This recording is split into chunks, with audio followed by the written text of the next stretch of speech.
আজি ঝড় ঝড় মুখর বাদর দিনে, আজি ঝড় ঝড় মুখর বাদর দিনে, জানি নে জানি নে কিছুতে কেন যে মন লাগে না, ঝড় ঝড় মুখর বাদর দিনে।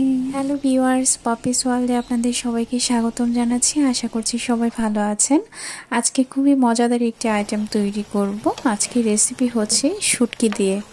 যারা শুটকি অনেক পছন্দ করেন, আজকের ভিডিওটি তাদের জন্য।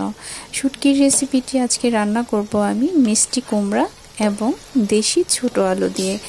তো চলুন আজকে এই শুটকি আইটেমটি আমি কিভাবে রান্না করছি তাই দেখাবো এই ভিডিওতে। তো আজকের শুটকি আইটেমটি রান্না করার জন্য মিষ্টি কুমড়া আমি কেটে নিয়েছি। মিষ্টি কুমড়াটা একটু এই যে বড় বড় টুকরো করে কেটে নিয়েছি, সেই সাথে আলুটা 2 টুকরো করে খুব ভালো করে ধুয়ে নিয়েছি। এবার রান্না করার পালা। চুলাতে একটা কড়াই বসিয়ে দিয়েছি, সামান্য একটু তেল দিয়ে দিলাম, সেই সাথে দিয়ে দিয়েছি শুটকি। এটাকে শীতল শুটকি বলে। তো 2টা শুটকি রান্না করেছি। আজকে যে মিষ্টি কুমড়া এবং আলু নিয়েছি সেই পরিমাণ অনুযায়ী আমি 2টা শুটকি নিয়েছি। এই পর্যায়ে আমি হলুদের গুঁড়া, মরিচের গুঁড়া, লবণ আর কাঁচামরিচ অ্যাড করেছি। শুটকি মানে আমার কাছে মনে হয় যে একটু ঝাল টাল না হলে আসলে ভালো লাগে না। শুটকির ভুনা হোক, তরকারি হোক, যেটাই হোক না কেন, শুটকি মানেই হচ্ছে ঝাল থাকতে হবে। তো ঝালটা দিয়েছি। বরাবর আমরা ঝাল খেতে খুব পছন্দ করি। জল দিয়ে মশলাটা কষিয়ে নেওয়ার পর এখন কেটে রাখা মিষ্টি কুমড়া এবং আলুগুলো দিয়ে দিচ্ছি। আজকের এই শুটকি রেসিপিটি খুব কম সময়ে রান্না করা যায়, কারণ হচ্ছে মিষ্টি কুমড়াটা খুব তাড়াতাড়ি বয়েল হয়ে যায় এবং সেই সাথে আলুটা মাঝখান দিয়ে ফালি করা আছে, সেই কারণে খুব কম সময়ে এই রেসিপিটি তৈরি করা যায়। তো সবগুলো মিষ্টি কুমড়া এবং আলু শুটকির সাথে ভালো করে মিশানো হয়ে গেছে। এই পর্যায়ে ঢাকনি দিয়ে ঢেকে রাখবো। এই সিজনে প্রকৃতির এমন একটা অবস্থা, সকালবেলা খুব তুমুল ছুঁড়ে বৃষ্টি হচ্ছে আর দুপুরবেলা ঝলমলে রৌদ্র আর অনেক বাতাস বয়ে চলছে প্রকৃতিতে।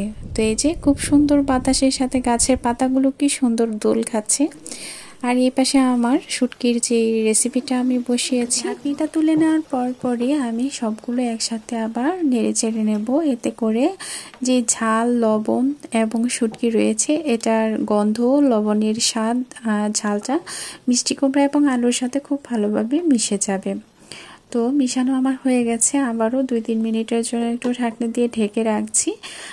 পরক্ষণে যে ঢাকনিটা আবার তুলেছি, এই পর্যায়ে আমি অ্যাড করব রসুন বাটা।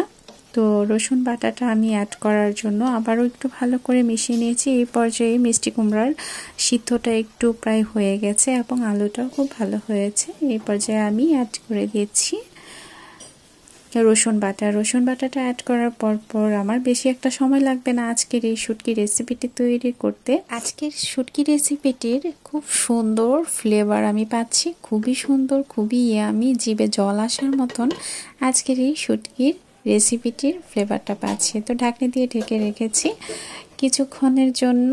তো এই যে ঢাকনিটা আবার তুলে নিয়েছি। শুটকির আজকের এই রেসিপিটি আমার রান্না কমপ্লিট হয়ে গেছে। আজকের এই মিষ্টি কুমড়া দেশি আলু দিয়ে শুটকির এই রেসিপিটি যারা যারা খাননি তারা অবশ্যই ট্রাই করে দেখবেন। গরম ভাতের সাথে গরম গরমে এই শুটকির রেসিপিটি খেতে কিন্তু দুর্দান্ত লাগবে।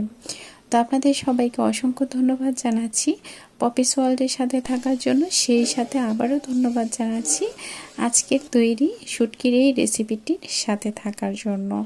তো গরম ভাতের সাথে আজকের এই শুটকির রেসিপিটি এত ইয়ামি এবং টেস্টি হয়েছে, যারা আসলে শুটকি প্রেমী মানুষ তারা ঠিকই এটার স্বাদ গন্ধ পেয়ে গেছেন। আমি এই মুহূর্তে এটাই অনুভব করতে পারছি, কারণ শুটকি এমন একটি খাবার, শুটকি দিয়ে ভাত খেলে মনে হয় অনেক দিন পর অনেকগুলো ভাত আমরা খুব ভালোভাবে খেয়েছি, পেট ভরে খেয়েছি। এত মুখরোচক একটি আইটেম শুটকি, যারা পছন্দ করেন মাত্র তারাই এটার মর্মটা বুঝতে পারবেন।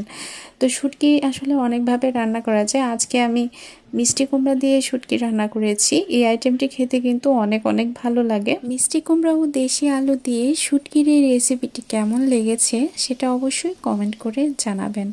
ধন্যবাদ জানাচ্ছি শুরু থেকে শেষ পর্যন্ত আজকের এই শুটকির রেসিপির ভিডিওটি দেখার জন্য।